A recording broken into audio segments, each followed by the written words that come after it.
1947, 1950 இப்படி நீங்க பாக்குற நம்பரை போட்டோ எடுத்து வாட்ஸ்அப் நம்பருக்கு அனுப்புங்க, பரிசு வெல்லுங்க.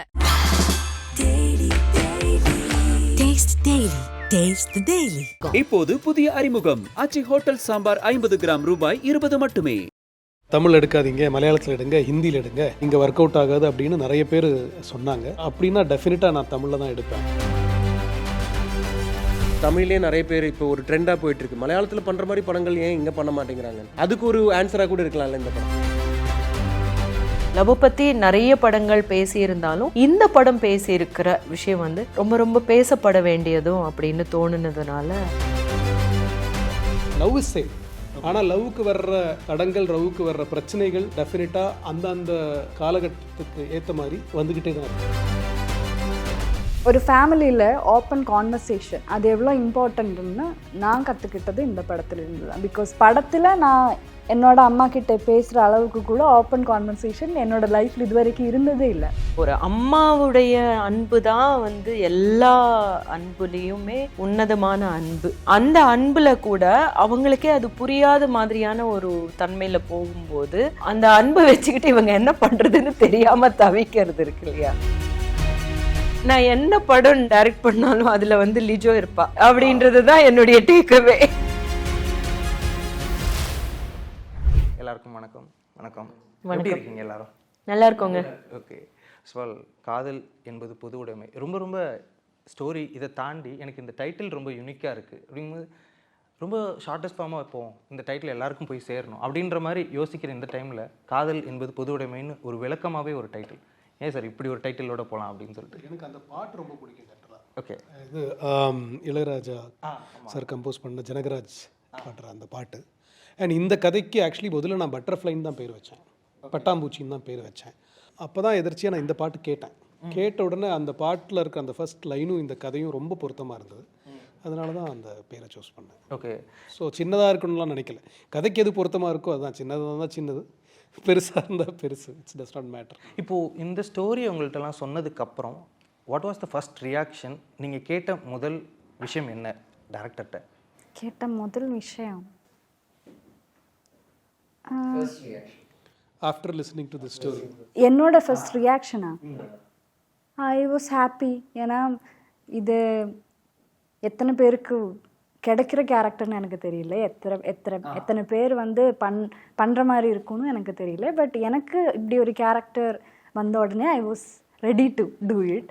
கேரக்டர் ஆர்டிஸ்ட் அப்படின்றது போக நிறைய விஷயங்கள் கேட்டிருப்பீங்க, எவ்வளோ படங்கள் பண்ணியிருப்பீங்க. அப்படி இருந்தது போக இப்போ இந்த ஸ்டோரி சொன்னோன்னா ஓகே இந்த விஷயம் எனக்கு ரொம்ப ரொம்ப புதுசாக தெரிஞ்சிச்சு அப்படின்ற அந்த ஒரு விஷயம் என்ன மேம்? ஆமாம், இந்த ஸ்டோரியே வந்து எடுக்கிற ஒரு டைரக்டர் கொண்டு வர்றாங்க அப்படின்றதே ரொம்ப இம்பார்ட்டண்ட்டாக தோணுச்சு எனக்கு. அதில் என்னுடைய கேரக்டர் வந்து இன்னும் ரொம்ப இன்ட்ரெஸ்டிங்கான ஒரு கேரக்டர். இதில் வந்து நிறைய விஷயங்கள் இருக்கும். இந்த லக்ஷ்மி அப்படின்ற அவங்க ஒரு மாதிரி இருப்பாங்க. அவங்க தன்னை பற்றி இப்படி அப்படின்னு நினச்சிக்குவாங்க, ஆனால் உண்மையில் வேறு மாதிரின்னு அவங்களுக்கே புரியாது. ரொம்ப கன்ஃபியூஸ்டாக இருப்பாங்க. அதுக்கப்புறம் வந்து வேறு மாதிரியெல்லாம் அவங்க பிஹேவியரே வேறு மாதிரி ஆகிடும். பிகினிங்கில் வந்து ரொம்ப ப்ராப்பராக இருக்கிற மாதிரியான ஒரு கேரக்டராக இருக்கும். ஆனால் அது போக போக போக போக அதனுடைய உள்ளே இருக்கிற எல்லா இதுவுமே வெளியே வரும். அவங்களுடைய கோபமாக இருக்கட்டும், இல்லைன்னா அவங்களுடைய பயங்களாக இருக்கட்டும், அவங்களுடைய புரியாமல் பண்ணுறதா இருக்கட்டும், எப்படி டீல் பண்ணுறதுன்னு தெரியாமல் வந்து ரொம்ப தவிப்பாங்க, அந்த மாதிரியானதாக இருக்கட்டும். அப்புறம் தன்னுடைய ஒரு விஷயத்தை அவங்க ஷேர் பண்ணிக்குவாங்க அட் லாஸ்ட்டு. அதுவுமே வந்து அந்த மாதிரியான ஒரு பயங்கர ரோலர் கோஸ்டர் எமோஷன்ஸு என்னுடைய கேரக்டர் பொறுத்த வரைக்கும் அது எனக்கு ரொம்ப இன்ட்ரெஸ்டிங்காக பட்டுச்சு. பட் பேசிக்கலி இதை பற்றி பேசுகிற இந்த படம் வந்து இந்த ஒரு லவ்வை பற்றி பேசுகிற ஒரு படம். லவ்வை பற்றி நிறைய படங்கள் பேசியிருந்தாலும் இந்த படம் பேசியிருக்கிற இந்த விஷயம் வந்து ரொம்ப ரொம்ப பேசப்பட வேண்டியதும் அப்படின்னு தோணுனதுனால I was very excited. Okay. Kalesh bro, இது உங்களுக்கு ரொம்ப ரொம்ப முக்கியமான படம். கிட்டத்தட்ட தமிழில் ஆல்ரெடி நிறைய ரோல்ஸ் பண்ணியிருக்கீங்க. இது கிட்டத்தட்ட ஒரு லீட் டெபியூ அப்படின்ற மாதிரி கூட நம்ம சொல்லலாம். எந்தளவுக்கு எக்ஸைட்டாக இருக்கீங்க? இல்லை, அதான் நமக்கு கிடைக்கிற கேரக்டர் மேலே இருக்கிற ஒரு எக்ஸைட்மெண்ட் இருக்குல்ல. நான் அந்த கரியர் வைஸ் ஒரு லீட் டெபியூ அப்படியெல்லாம் நான் பார்க்கல. நான் வந்து நமக்கு நம்மளோட ஜேர்னியில் ஒரு ஆர்டிஸ்ட்டாக இருக்கும்போது நமக்கு ஒரு கேரக்டர் கொடுக்குற ஒரு எக்ஸைட்மெண்ட் இருக்குல்ல, அதுதான் எனக்கு இந்த கேரக்டர் இந்த படம் வெளியே வந்து அந்த February 14th எல்லாரும் வந்து பார்க்கணும். அது பார்க்கும்போது அவங்களோட ஒரு ஃபீட்பேக் என்னவா இருக்குங்கிற அந்த ஒரு ஆங்ஸைட்டி, அந்த ஒரு எனர்ஜி தான் இப்போ போயிட்டுருக்கு. நான் கரியர் வைஸெல்லாம் அப்படி எனக்கு யோசிக்க தெரில. எனக்கு வந்துட்டு இப்போ எப்படி கார்கி படம் பண்ணும்போது சாய் பல்லவியோட அந்த படம் பண்ணும்போது பழனிங்கிற கேரக்டர் அது வந்து அது வேறு மாதிரி ஒரு கேரக்டர். அது வந்து என்ன சொல்கிறது, அவனோட லாஜிக் இல்லை அவனோட பாயிண்ட் ஆஃப் வியூ வந்து யாருக்குமே புரியலை அந்த படத்தில். எல்லாருக்கும் கார்கியோட பாயிண்ட் ஆஃப் வியூ மட்டும் தான் புரிஞ்சுதுங்கிற மாதிரி. இந்த படத்தில் எப்படி வரும்போது என்னென்னா ஒவ்வொரு கேரக்டருக்கும் ஒரு பாயிண்ட் ஆஃப் வியூ இருக்குது.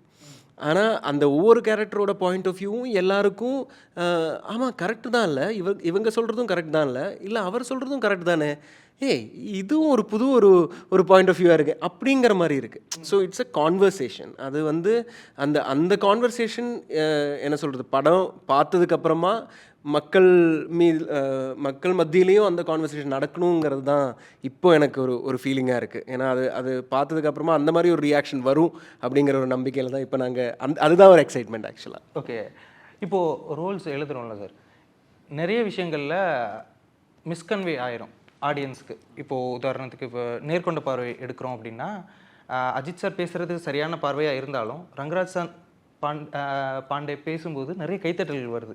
அப்படிங்கும்போது டேரக்டர் ஏதோ ஒரு இடத்துல மிஸ் பண்ணிட்டாரோ அவருக்கு கைத்தட்டல் வர மாதிரி. அப்படிங்கும்போது இப்படியான ஒரு கான்செப்ட் லவ் வச்சுட்டு நம்ம ஒரு டீட்டெயில்டான ஒரு விஷயம் பேச போகிறோம். அப்படிங்கும்போது நீங்கள் எல்லாரோட பாயிண்ட் ஆஃப் வியூவும் நீங்கள் பேசி ஆகணும்.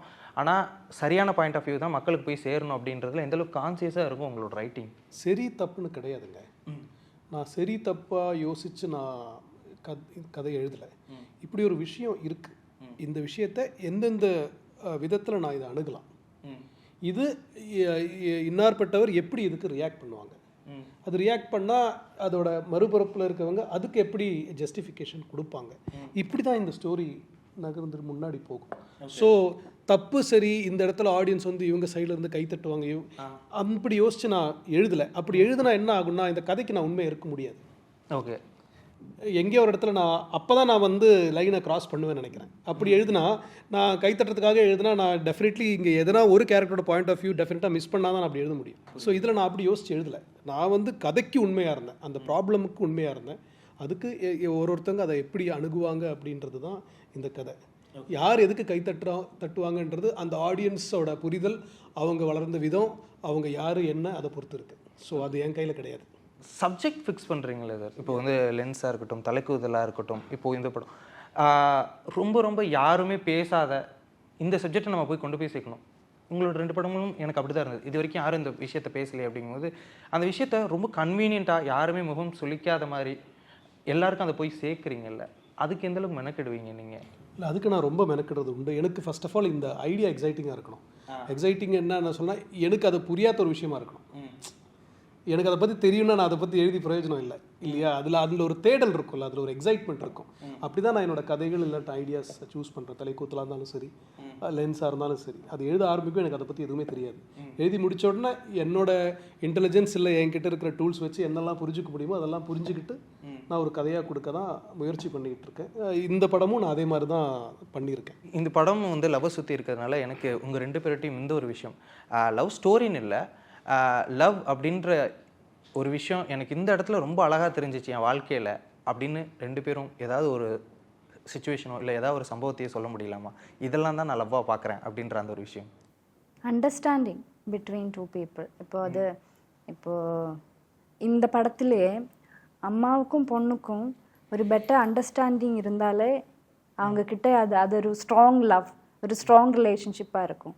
ஸோ அந்த ஸ்பேஸ் அண்ட் ரெஸ்பெக்ட் இருந்தால் கூட அது லவ் தான். இப்போது நான் என் அம்மாவை லவ் பண்ணுறேன், இல்லை அம்மா வந்து என்னை லவ் பண்ணுறாங்க அப்படி நம்மளால வாயால் சொல்ல முடியும். பட் அது நம்ம இந்த மாதிரி சுச்சுவேஷன்ஸ், இந்த படத்தில் ஒரு சுச்சுவேஷன் வரும்போது தான் ஓகே அம்மா வந்து அம்மாவுக்கு என் மேலே அன்பு இருக்கா, அது அதை பற்றி நான் யோசிக்கிற ஒரு பாயிண்ட் இருக்கும். பட் அந்த பாயிண்ட்டு வரக்கூடாதுன்னா நான் சொல்கிறத அட்லீஸ்ட் அம்மா வந்து அண்டர்ஸ்டாண்ட் பண்ணுறதுக்கு அட்லீஸ்ட் அந்த எஃபர்ட் போடணும். ப்ளஸ் ஓகே நான் சொல்கிறதுல ஏதோ ஒன்று இருக்குது, அதை ரெஸ்பெக்ட் பண்ணணும். அந்த ஸ்பேஸ் எனக்கு கொடுக்கணும். ஸோ அதுதான் லவ்னு நான் நம்புகிறேன். ஓகே தென் மேம் நீங்கள்? அதுதான் வந்து ஒரு அம்மாவுடைய அன்பு தான் வந்து எல்லா அன்புலேயுமே உன்னதமான அன்பு இல்லையா? அந்த அன்புல கூட அவங்களுக்கே அது புரியாத மாதிரியான ஒரு தன்மையில போகும்போது அந்த அன்பை வச்சுக்கிட்டு இவங்க என்ன பண்றதுன்னு தெரியாம தவிக்கிறது இருக்கு இல்லையா? அதுதான் எனக்கு ரொம்ப இம்பார்ட்டண்ட்டா பட்டுச்சு. அந்த அன்புல வந்து சில இடத்துல என்ன நடக்கும்னா 2 பேர் பிரிஞ்சு போறாங்க. இதுலயே வந்து ஹஸ்பண்ட் அண்ட் ஒய்ஃப், வினீத் கேரக்டரும் என் கேரக்டரும் வந்து நாங்க பிரிஞ்சு போயிடுறோம். அவங்க வேற ஒரு கல்யாணம் பண்ணிக்கிறாங்க. பட் இருந்தாலும் வந்து ஒரு நேரத்துல வந்து நீ வா வந்தே ஆகணும் அப்படின்னு கூப்பிடுறதுக்கான ஒரு உரிமை இருக்கிற ஒரு அன்பு இருக்காங்க. அந்த மாதிரியே வந்து அவங்களுடைய கல்யாணம் பண்ணிக்கிட்டவங்க வந்து இல்லை இந்த நேரத்துல நீ அங்க போகணும் அப்படின்னு சொல்றதுலயும் ஒரு அன்பு இருக்கு இல்லையா? அது எல்லாமே வந்து அன்பினுடைய வேற வேற வேற வேற மாதிரியான வடிவம் தான் அப்படின்னு நான் பார்க்குறேன். அது எல்லாமே எதுல இருந்து வருது அப்படின்னா அவ சொன்ன மாதிரி புரிதல் அப்படின்றதுல இருந்து வருது. ஒரு அன்புக்கு அடிப்படையே நம்ம வந்து புரிஞ்சுக்கிற மாதிரியான தன்மை இருக்கணும் அப்படின்றது. அந்த தன்மையை இதுல துவங்கி வைக்கிறாங்க ரைட்டர் வந்து என் கேரக்டருக்கு இதுல துவங்கி வைக்கிறாங்க அப்படின்றது தான். ஓகே, இப்போது இந்த ஒரு கருத்து இருக்குல்ல சார், பொதுப்படையான ஒரு கருத்து. லவ் வந்துட்டு ட்ரான்ஸ்ஃபார்ம் ஆகிட்டே இருக்குது, ஒவ்வொரு காலத்துலையும் லவ் வந்து வெவ்வேறு மாதிரி இருக்குது அப்படின்ற அந்த ஒரு விஷயம் வைக்கிறாங்கல்ல, இது எந்த அளவுக்கு சரியாக இருக்குது? ஆமாம், ட்ரான்ஸ்ஃபார்ம் ஆகிட்டு தான் இருக்குது அப்படின்னு நீங்கள் நினைக்கிறீங்களா? இல்லை லவ்ங்கிறது எப்போதுமே ட்ரான்ஸ்ஃபார்ம் ஆகலைங்க, லவ் தான். ஓகே, அதோட புரிதல் வந்து இப்போ தான் கொஞ்சம் கொஞ்சமாக வந்துகிட்டு இருக்குன்றது தான். மீன்ஸ் இப்போது ஒரு பர்டிகுலர் இப்போது காதலுக்கு மரியாதைன்னு ஒரு படம் ரொம்ப வருஷத்துக்கு முன்னாடி வந்தது. அன்றைக்கி அது கதையாக எடுத்தாங்க. ஏன் எடுத்தாங்கன்னா 2 ரிலீஜனில் இருக்கிறவங்க கல்யாணம் பண்ணுவாங்க, டெஃபினட்டாக சொசைட்டி ஒத்துக்காது, இப்போ வீட்டில் ஒத்துக்க மாட்டாங்க. அங்கே அந்த பொண்ணும் பையனும் என்ன அடம்பிடிப்பாங்க, என் வீட்டில் இதை புரிஞ்சுக்கணும், அப்போ தான் நம்ம வந்து சேர முடியும் அப்படின்னு அந்த கதை அந்த டைமில் பயங்கர ஹிட். இன்றைக்கி இந்த கதையை எடுக்கவே மாட்டாங்க. ஆமாம், இது தேவையில்லை. ஏன்னா இன்றைக்கி அந்த விஷயத்தை ஆல்மோஸ்ட் சொசைட்டி எல்லாருமே அக்செப்ட் பண்ணிட்டாங்க, அந்த புரிதல் இருக்குது ரைட்டா. இப்போ வந்து வேறு விதமான ஒரு ரிக்குவயர்மெண்ட்டில் வேறு விதமான ஒரு என்ன சொல்கிறது, லவ்வுக்கான தடங்கள்னு சொல்லுவேன் நான். லவ் அதே தான். ஸோ அந்த தடங்களை திருப்பியும் பிரேக் பண்ணி அதுக்கு ஒரு புரிதல் சொசைட்டிக்கு வந்து திருப்பியும் நம்ம நெக்ஸ்ட் ஒரு வேறு இடத்துக்கு போவோம். அது எங்கே போவோன்றது தெரியாது, நம்ம போனால் தான் தெரியும். அன்றைக்கி வந்து நம்ம இதை பற்றி யோசிக்கல, நான் யோசிக்கல, எனக்கு தெரியாது. ஓகேங்களா? ஸோ அப்படி தான் லவ் இஸ் சேம். ஆனால் லவ்வுக்கு வர்ற தடங்கள், லவ்வுக்கு வர்ற பிரச்சனைகள் டெஃபினட்டாக அந்தந்த காலகட்டத்துக்கு ஏற்ற மாதிரி வந்துக்கிட்டே தான் இருக்கும். ஓகே, அது ஃபைட் பண்ணிட்டே தான் இருக்கணும். அப்போ தானே நம்ம கதை எழுத முடியும், இல்லாட்டினா கதை எழுத முடியாதுல்ல. அவர் ஒரு தாட் ப்ராசஸோடு வராரு, நீங்கள் எவ்வளோ டேரக்டர்ஸை பார்க்க போகிறீங்க ஒரு ஆக்டர் அப்படிங்கும்போது அவரோட தாட் ப்ராசஸ்க்குள்ளே, ஒரு டேரக்டரோட தாட் ப்ராசஸ்க்குள்ளே எப்படி போகிறது, அதுக்கான ப்ராசஸ் என்ன மேம் ஒரு ஆக்டர்ஸ் அவங்களுக்கு? அது வந்து முதல்ல அவங்களோட பேசுனா நமக்கு புரியும். அவங்க தானே எழுதுறாங்க, அது அவங்க வந்து எங்ககிட்ட இந்த கேரக்டர் கொண்டு வந்து இந்தாங்க அப்படின்னு ஒப்படைக்கிறதுக்கு முன்னாடி அவங்க மனசில் இதயத்தில் வச்சு இப்படி தான் இருப்பாங்க, இவங்க இப்படி தான் பேசுவாங்க, இப்படியெல்லாம் வந்து இவங்க வேதனைக்குள்ளாகிறாங்க அப்படின்றதெல்லாம் அவங்க வந்து சுமந்துருக்காங்க, ரொம்ப நாளாக சுமந்துக்கிட்டு இருக்காங்க. அதில் வந்து ஃபுல்லாக தெரிஞ்சுக்கணும். நீங்கள் அந்த கேரக்டர் நீங்கள் எப்படி பார்த்துருக்கீங்க, அந்த கேரக்டருக்கு என்னென்னலாம் பின்புலம் கொடுக்கலாம். நம்ம ஒருவேளை அவரே கூட யோசிக்கலைன்னா கூட நம்ம வந்து அதை ஃப்ளெஷிங் அவுட் அப்படின்றதுக்கு தேவைப்படுது. அதுக்கு நான் வந்து என்ன பண்ணுவேன்னா நிறைய டைரக்டர்கிட்ட கேள்விகள் கேட்பேன். இந்த கேரக்டர் வந்து சின்ன வயசுலேருந்து அதை கட்டமைக்கிறதுக்கான எல்லா இதுவுமே அவர்கிட்ட இருந்து நான் கேட்பேன். அப்புறம் வந்து அவங்க இந்த கேரக்டர் முன்கோபியா இல்லைன்னா வந்து சைலண்ட்டாக போகிற சில கேரக்டர்ஸ் அப்படி இருக்கும்ல. நான் அதிகமாக பேசுவேன், இவ வந்து பேசவே மாட்டேன் ரியல் லைஃப்லேயே. அது ஒரு மாதிரியானது. அவங்க வந்து அது இது சரி அது தப்பு அதெல்லாம் கிடையாது.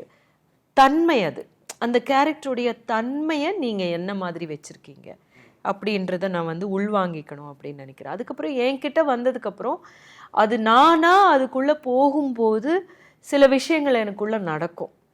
அது வந்து நான் ரியலிஸ்டிக்காக அந்த கேரக்டராகவே நான் வந்து வாழும்போது வந்து அவருக்கே சில நேரத்தில் வந்து ஆச்சரியமாக இருக்கும், ஓ கரெக்டு தான், லக்ஷ்மி இப்படி தான் பண்ணுவா, பட் எங்கேயாவது தப்பாக போனால் சொல்லுவாருன்றத ஒரு நம்பிக்கை. ஏன்னா நமக்கு எப்போவுமே வந்து டைரக்டர் மேலே இருக்கிற ஒரு கைடு தானே நமக்கு. தப்பாக போயிட்டோம்னா, ரொம்ப ஓவராக போயிட்டோம்னா, இல்லை இல்லை இல்லை இல்லை ஏன் நான் நினச்ச லக்ஷ்மி வந்து இப்படி போக மாட்டாங்கன்னு சொல்கிறதுக்கு அவர் இருக்காருன்ற நம்பிக்கையில் நம்ம ஓட ஆரம்பிப்போம். அப்போ ஓடிக்கிட்டே இருக்கும்போது சில விஷயம் கரெக்டாக இருக்குது அப்படின்றது அவர் ஓகே சொல்கிறதுல தான் இருக்குது. அவர் வந்து இல்லை இது வந்து கொஞ்சம் இப்படி போகுது அப்படி போக சொல்லும்போது தான் வந்து நமக்கே புரியும். என்னை பொறுத்த வரைக்கும் லக்ஷ்மிக்கு அந்த மாதிரியான எதுவும் சொல்லலை அவர். பிகாஸ் அது வந்து நிறைய பேசணும். நாங்கள் ஸ்டார்டிங் ஷூட் பண்ணுறதுக்கு முன்னாடி என்ன மாதிரி என்ன போடணும் அப்படின்றது வரைக்கும் வந்து நாங்கள் பேசணும். ஏதாவது சாமி படம் இருக்குமா, எந்த சாமி படம் வைக்கலாம், வைக்கிறதுனா எந்த சாமி படம் வைக்கலாம், அது வரைக்கும் கூட என்னுடைய பிலீஃப்ஸ் என்னவா இருக்கும் அப்படின்றது கூட நம்ம பேசும். அது வந்து இந்த கேரக்டர் எல்லா கேரக்டருக்கும் நம்ம பண்ணுறது தான். அது that's the way I approach a character. Okay, இப்போது எல்லா கேரக்டர்ஸுமே நம்ம ஒரு ஹோம்ஒர்க் பண்ணுவோம், அதுக்காக ஒரு உழைப்பு கொடுப்போம். பட் எல்லா கேரக்டருமே ஆடியன்ஸுக்கு போய் சேருதா, ஆடியன்ஸ் கொண்டாடுறாங்களா அப்படின்னு பார்த்தா நிறைய கேரக்டர்ஸ் கொண்டாடுவாங்க. பட் அவங்களுக்கு இவங்களை இதை சொன்னால் தான் ஞாபகத்துக்கு வரும். இப்போ நீங்களாக இருந்த இப்போ செங்கனியாக இருக்கட்டும், ஏஞ்சலா காத்தமுத்தா இருக்கட்டும், அப்படிங்கும்போது முடித்ததுக்கப்புறம் ஏன் இந்த கேரக்டர் ரொம்ப இதாக இருக்குது, ஸோ அந்த படத்துக்கு நம்ம என்ன ஹோம்ஒர்க் பண்ணோம் அப்படின்ற அந்த தாட் ப்ராசஸ்குள்ளெல்லாம் போவீங்களா? இல்லை இல்லை போக மாட்டீங்க. ஓகே, ஏன் அது வந்துட்டு எப்போதுமே அதை சொல்கிறாங்க நம்மளை அப்படின்னு சொல்லிட்டு அந்த யோசனைகளாவது இருக்குமா உங்களுக்கு? அதெல்லாம் இல்லைங்க. ஓகே, இல்ல சந்தோஷம். இப்ப வந்து இப்ப கூட பாப்பம்மாவை பத்தி பேசுறாங்கன்றது ரொம்ப சந்தோஷம் தான். நம்ம அப்ப என்ன பண்ணோம், நம்ம பாப்பம்மாவுக்கு இவ்வளோ ஞாபகம் வச்சுக்கிட்டாங்களே, இப்ப அதை பண்ணுவோமா? அதெல்லாம் நடக்காது. ஜஸ்ட் மூவ் ஆன் பண்ணிட்டு அடுத்தடுத்து அவ்வளவுதான் அவ்வளவுதான். அது ரொம்ப பிடிச்சிருக்கு. ஆக்சுவலா யோசிச்சு பாத்தீங்கன்னா ஆஸ் அன் ஆக்டர் வந்து நான் சொல்ல எல்லா கேரக்டர்லையுமே இந்த மாதிரியான எஃபர்ட் இருக்கு. ஆமாம், கரெக்ட். இது வந்து கம்மியா அதுக்கு அதிகமா எல்லாம் கிடையவே கிடையாது. நான் அப்படிதான், எல்லா ஆர்டிஸ்டுமே அப்படிதான். ஏன்னா நமக்கு தெரியாதுன்றதை விட நம்ம வேலை இது, நம்ம வேலை நம்ம ஒழுங்கா பண்ணணும். Every shot is important actually. It's not the whole character. For me every shot அது சரியா வரலன்னா அன்னைக்கு மறுநாள் வரைக்கும் என்னை உறுத்திக்கிட்டே இருக்கும். டைரக்டர் வந்து நல்லா இருக்குமான்னு வந்து சமாதானப்படுத்திக்கிட்டே இருப்பாங்க. சரிங்க, உங்களுக்கு நல்லா இருக்குன்னு அவங்க, ஆனால் எனக்கு என்னமோ அப்படின்ற மாதிரி எல்லாம் வேதனைப்பட்ட நாட்கள் நிறைய இருக்கு. சிலது எடுப்படும், சிலது எடுப்படாது. அது நம்ம கையில் இல்லை. பட் நம்ம எஃபர்ட் என்னமோ ஒரே எஃபர்ட் தான். சார், இப்போது இது வந்து ஒரு டிஸ்கஷன் மாதிரி வச்சுக்கலாம். என்னென்னா, இது மலையாள படம் மாதிரி இருக்குப்பா, இது தமிழ் படம் மாதிரி இல்லை, இது தெலுங்கு படம் மாதிரி இருக்குது அப்படின்ற அந்த ஒரு விஷயம் இருக்குல்ல. இப்போது இந்த படத்தை பற்றி கூட நான் பேசும்போது மலையாளத்தில் இது கண்டிப்பாக ஷோர் ஷாட் சக்ஸஸ், பட் தமிழில் எப்படி ஆடியன்ஸ் எடுத்து போகிறேன் இப்படின்ற அந்த ஒரு டாக் இருக்குல்ல சார், இதை பற்றி நீங்கள் என்ன நினைக்கிறீங்க? இல்லை, இதே தான் இந்த படம் எடுக்க ஆரம்பிக்கும் போது இதான் சொன்னாங்க, தமிழ் எடுக்காதீங்க, மலையாளத்தில் எடுங்க, ஹிந்தியில் எடுங்க, இங்கே ஒர்க் அவுட் ஆகாது அப்படின்னு நிறைய பேர் சொன்னாங்க. அது சொன்னதுனால எனக்கு நான் அப்படின்னா டெஃபினட்டாக நான் தமிழில் தான் எடுப்பேன். இல்லை, அதனால தான் நான் தமிழ் எடுக்கணும். ஓகே, நான் சொல்கிறது இப்போ புரியுதுங்களா உங்களுக்கு? அங்கே ஆல்ரெடி வந்துடுச்சு, அங்கே எல்லோரும் ஏற்றுப்பாங்க, எல்லாருக்கும் அந்த புரிதல் இருக்குது அப்படின்னு சொல்கிறாங்க. நான் வந்து இது எதுவுமே நான் ஒத்துக்கல. ஓகேங்களா? இதெல்லாமே மற்றவங்க சொல்கிறது. மக்கள் என்ன யோசிக்கிறாங்க, அவங்க என்ன மனநிலையில் இருக்காங்கன்ற சத்தியம் ஆக்சுவலி யாருக்குமே தெரியாது. எல்லாருக்கும் தெரியும் நினச்சி படம் எடுக்கிறாங்க, தெரியும் நினச்சி விஷயங்கள் பேசுகிறாங்க. யாருக்குமே எதுவுமே தெரியாது. மக்களுக்கே அவங்களுக்கு என்ன வேணும்னு தெரியாது. ஒரு விஷயத்தை பார்க்கும்போது தான் அவங்களுக்கு அது பிடிச்சிருக்கா இல்லையான்னு அவங்களுக்கே தெரியும். ஓகே, முன்னாடி வந்து ப்ரீ ஜட்ஜ்மெண்ட்டாக யாருமே இல்லைங்க. நம்ம புதுசாக ஒன்று பார்க்கும்போது பிடிச்சதா பிடிக்கலன்னு அப்போ தான் தெரியும். முன்னாடி சொல்ல முடியாது. ஆர்ட் அப்படி தான். அதை க்ரியேட் பண்ணும்போது நம்ம அதை யோசித்து க்ரியேட் பண்ணவும் முடியாது. ஸோ இது வந்து ப்ரைமரிலி அப்படி தான் சொன்னாங்க. அண்ட் இது படம் எடுத்து முடித்ததுக்கு அப்புறமும் இதே கான்வர்சேஷன் தான் லாஸ்ட் 2 வருஷமாக நடந்தது. நிறைய டிஸ்ட்ரிபியூட்டர்ஸ் தியேட்டர் கொண்டு வரக்கான முயற்சிகள் இதெல்லாம் பண்ணும்போது இதே தான் ரிப்பீட்டடாக சொல்லிக்கிட்டே இருந்தாங்க. இது மட்டும் நீ மலையாளத்தில் பண்ணியிருந்தானே, என் மலையாளத்தை டப் பண்ணிட்டேன் பேசாமல். இந்த மாதிரிலாம் எனக்கு நிறைய சஜஷன்ஸ் எல்லாம் வந்தது. நான் அது எதுவுமே ரொம்ப கஷ்டமாக இருந்தது எனக்கு. பட் நான் அது எதுவுமே கேட்கலன்னா அது முன்னாடி டிசைட் பண்ணிட்டு தான் நான் வந்திருக்கேன். ஒரு போராட்டம் தான், போகிற வரைக்கும் பார்ப்போம் என்ன நடக்குதுன்னு பார்ப்போம்னு போயிட்டே இருந்தோம். அப்போ தான் ஏஞ்சல் மாதிரி தனஞ்சயன் சார் வந்தார். வந்து அவருக்கு ரொம்ப பிடிச்சிருந்தது. அண்ட் இப்போ நம்ம பேசிக்கிட்டு இருக்கோம். ஓகே, சரி, எதனால் சார், என்ன தைரியம் தமிழில் தான் இதை நான் பண்ணுவேன், தமிழ் ஆடியன்ஸ்க்கு இதை நான் இந்த படத்தை கொண்டு போய் சேர்ப்பேன் அப்படின்ற அந்த ஒரு விஷயம் இருக்குல்ல, ஏதாவது ஒரு நம்பிக்கை இருந்திருக்கா சார்? இது கண்டிப்பாக ஏதாவது என்ன நம்பிக்கை? பேசிக்கலி டைரெக்டாக கேட்டிங்கன்னா எதனா ஒன்று பண்ண வேணாம் அப்படின்னா நமக்கு ஒன்று ரோஷம் ஒன்று வரும்ல. ஓகே, அதுதான் உண்மை, அதுதான். ஓகே.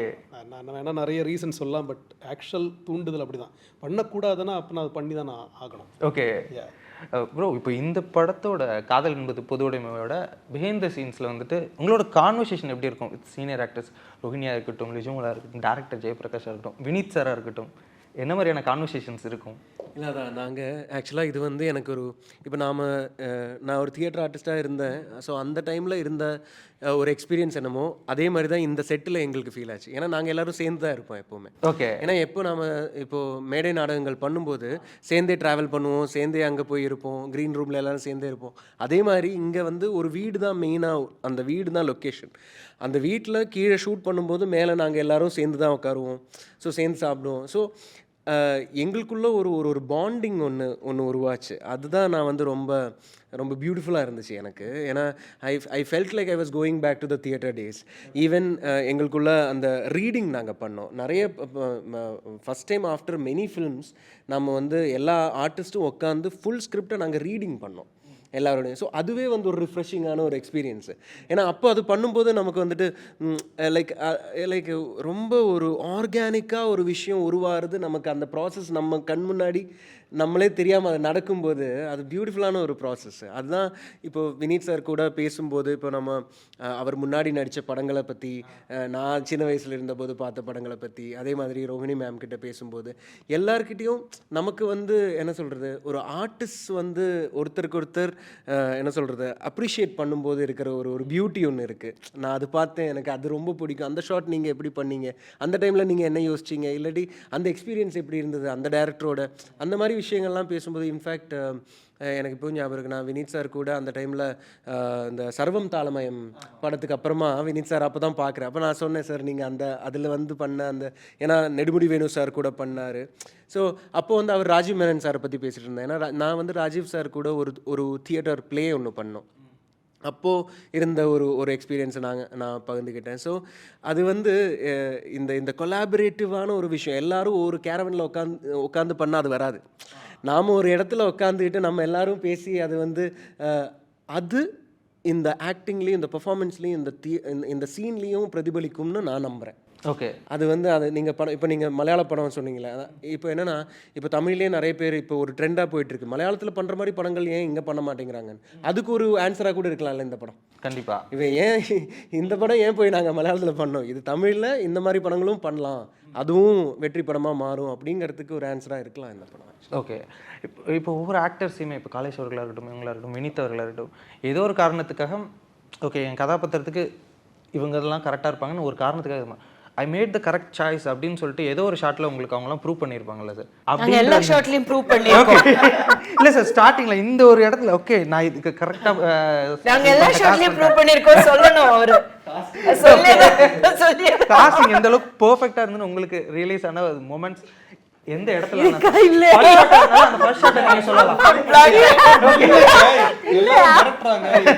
நீங்க பாட்டு கேள்வி கேட்டு போயிடுவீங்க. ஃபர்ஸ்ட் ஷாட்டாக இருக்குது, அந்த ஃபர்ஸ்ட் ஷாட்டை நீங்கள் சொல்லலாம். இல்லைங்க, நான் வந்து இது முன்னாடி சொன்னேன்னா இங்கே சொன்னேன்னு ஓகே. எனக்கு வந்து நான் கேஸ்டிங் பண்ணுறேன்ல, இவங்க இந்த ரோல் பண்ணால் நம்ம முதலே நான் யோசிச்சுக்கலாம் கதை எழுதுறதில்ல. ஏன்னா ஆப்ஷன்ஸ் வரும் நம்மளுக்கு நிறைய ஆக்டர்ஸ்.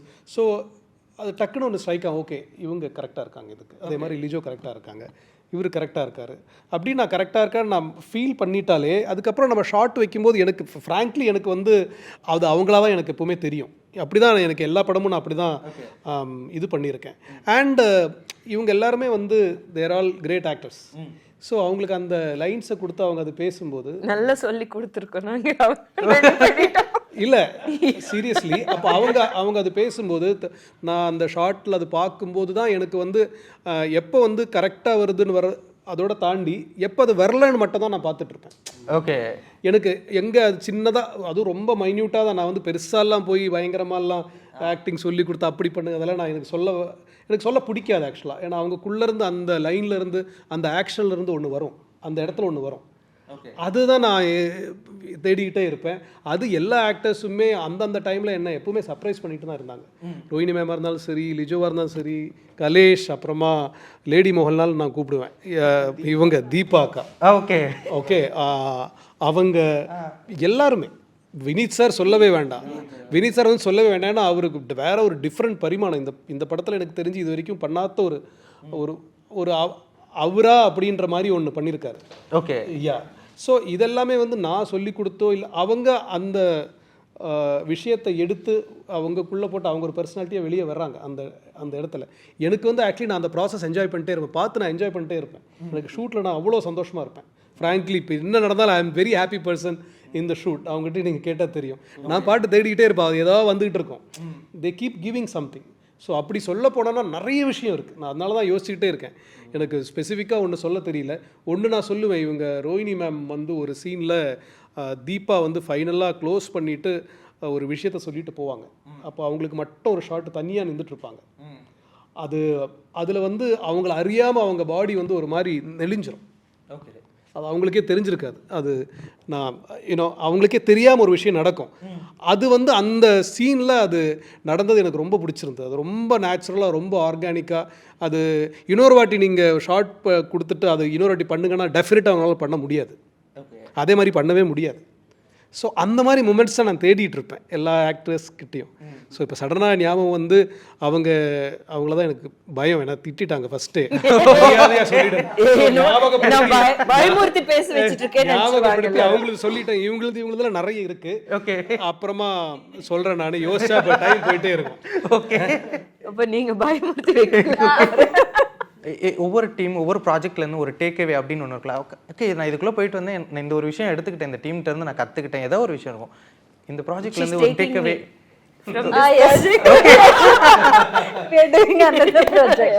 ஓகே. Seriously okay. இன்னொரு ப்ராஜெக்ட் பண்ணுறீங்களா? ஓகே, பண்றோம். But you give your answer. இந்த படத்திலிருந்து ஒரு ஃபேமிலியில் ஓப்பன் கான்வர்சேஷன் அது எவ்வளோ இம்பார்ட்டன்ட்னு நான் கற்றுக்கிட்டது இந்த படத்துல இருந்து தான். பிகாஸ் என்னோட ஃபேமிலியில் கூட ஓப்பன் கான்வர்சேஷன்ங்கிறது இல்லை. இப்போ எனக்கு எங்கள் அம்மா கிட்ட இப்போ நான் இந்த படத்தில் நான் என்னோட அம்மா கிட்ட பேசுகிற அளவுக்கு கூட ஓப்பன் கான்வர்சேஷன் என்னோட லைஃப்பில் இது வரைக்கும் இருந்ததே இல்லை. ஸோ ஒரு ஓப்பன் கான்வர்சேஷனோட இம்பார்ட்டன்ஸ் அது நான் தெரிஞ்சுக்கிட்டது இந்த படத்துல இருந்துதான். ஓகே. ஆக்சுவலா இது செம்ம மேட்டரா இருக்கு. நீங்க அந்த மாதிரி ஒரு டேக்அவே இருக்கா மேம் இந்த படத்துல இருந்து? எனக்கு டேக்அவே இவதான். அவங்க சொல்றாங்க சீரியஸ்லி நான் என்ன படம் டைரக்ட் பண்ணாலும் அதுல வந்து லிஜோ இருப்பா அப்படின்றதுதான் என்னுடைய takeaway. Because as an actor நான் பக்கத்துல இருந்து பார்க்கும்போதுல அவங்க வேற ஏதோ ஒரு விஷயத்த கொண்டு வர்றாங்க. எவ்வளோதான் ப்ரிப்பரேஷன் எல்லாமே நானும் கூட பண்ணியிருக்கேன். அவள் ப்ரிப்பேர் பண்ணியிருந்தான், நான் எனக்கு தெரியும். பட் அவள் வந்து அவளுடைய அந்த ஆக்ஷன் அப்படி சொன்னதுக்கப்புறம் ஒரு விஷயத்தை கொண்டு வர்றா இல்லையா, ரொம்ப ரேர் ஆக்சுவலாக. அந்த மாதிரியான ஒரு குவாலிட்டி இல்லை. அப்போ நம்ம வந்து அவங்கள அப்படியே மஸ்கா போட்டு வச்சுக்கணும். என்னைக்கா இருந்தாலும் நான் கூப்பிட்டா நீ டேட்ஸ் கொடுத்துரு, நீ கூப்பிட்டா என்ன அப்படின்னு சொல்லிட்டு. ஸோ அந்த மாதிரியான ஒரு actor. See actually from this movie of course என்னுடைய கேரக்டர், ஏன் கேரக்டர் இருக்கு இல்லையா, it's a beautiful take away from me. For me எனக்கு வந்து இந்த மாதிரியான ஆப்பர்ச்சுனிட்டி நிறைய டைரக்டர்ஸ் கொடுக்க மாட்டாங்க. இந்த ஷேட்ஸ் பண்ணுறதுக்கு என்னை வந்து ரொம்ப வேற மாதிரி தான் பார்த்துட்ருக்காங்க டைரக்டர்ஸ். இவர் பார்த்துருக்கிற விதம், இந்த லக்ஷ்மி எனக்கு கொடுத்துருக்கிற ஒரு ஆப்பர்ச்சுனிட்டிஸோ வந்து என் உடம்பே வேறு மாதிரி இருக்கும். நான் அவர் சொன்னார் இல்லைங்களா, என் உடம்பே வேறு மாதிரி இருக்கும் இந்த படத்தில். அது மிகப்பெரிய டேக்அவே அதான். ஆனால் எனக்கு தெரியும் எனக்குள்ளே இந்த மாதிரி ஒரு ஆள் இருக்கா அப்படின்றது எனக்கு தெரியும். அது வெளியே கொண்டு வந்தார் அப்படின்றது தான். பட் நான் கண்டுபிடிச்சது இந்த படத்தில் வந்து I found Lijo and also Kalesh. After I watch the movie definitely Kalesh I found. இது ரொம்ப ஒரு பர்சனல் குவெஸ்டின். அப்படின்னா இப்போ லென்ஸ் படமாக இருக்கட்டும், நான் அதை ஒரு 3 years பேக் தான் நான் பார்க்குறேன். நிறைய இடங்களில் அந்த படத்துக்கு ஒரு ஃபேன்ஸ் இருக்காங்க. ஓகே, இந்த படம் இவ்வளோ சூப்பராக இருக்கு, ரிலீஸ் டைம்லையா போகல சரியா அப்படின்ற ஒரு கேள்வி இருக்குது. On the day of release எப்படி சார் இருந்துச்சு அந்த படத்தோட reception?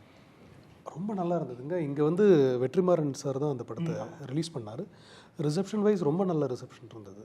It was almost full first 3-4 days எல்லாம் நல்லா தான் போயிட்டு இருந்தது. ஆல்மோஸ்ட் 35 டேஸ் அந்த படம் ஓடிச்சு. ஆனால் வணிக ரீதியாக எனக்கு எப்படின்னு எனக்கு தெரியல. பட் அந்த டைமில் வேறு கொஞ்சம் கமர்ஷியலான பெரிய படங்கள் இருந்ததுனால எல்லாமே 4 ஷோஸ் போனதுனால இந்த படத்துக்கு சின்ன ஷோஸ் இருந்தது. நான் கடைசியாக அந்த படத்தை பார்க்கும்போது நைட் ஷோ வந்து ஆல்மோஸ்ட் 70% அந்த ஷோ வாஸ் ஃபுல். அடுத்த நாள் அந்த படத்தை ரிமூவ் பண்ணிட்டாங்க because a big film was coming. So அது யாரையும் ப்ளேம் பண்ண முடியாது because of the economics of it. என்னை பொறுத்த வரைக்கும் நான் புது ஆளுங்க யாருமே நடிக்காமல் நான் நடித்து தியேட்டர் ஆக்டர் நடித்து நானே ப்ரொடியூஸ் பண்ண ஒரு இண்டிபெண்ட் படம் அது வந்து எல்லாரும் பார்க்குற மாதிரி 35 டேஸ் ரிலீஸ் ஆச்சு அப்படின்றது என்னை பொறுத்த வரைக்கும் பெரிய ஒரு சக்ஸஸாக தான் நான் பார்த்தேன். No it's a very important film.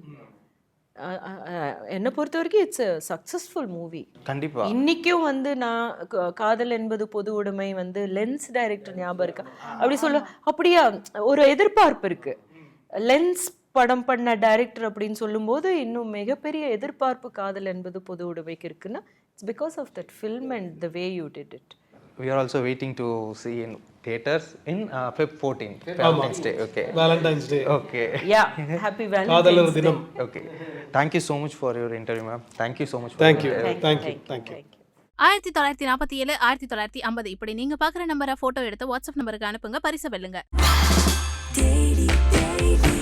Taste Daily. Taste the Daily.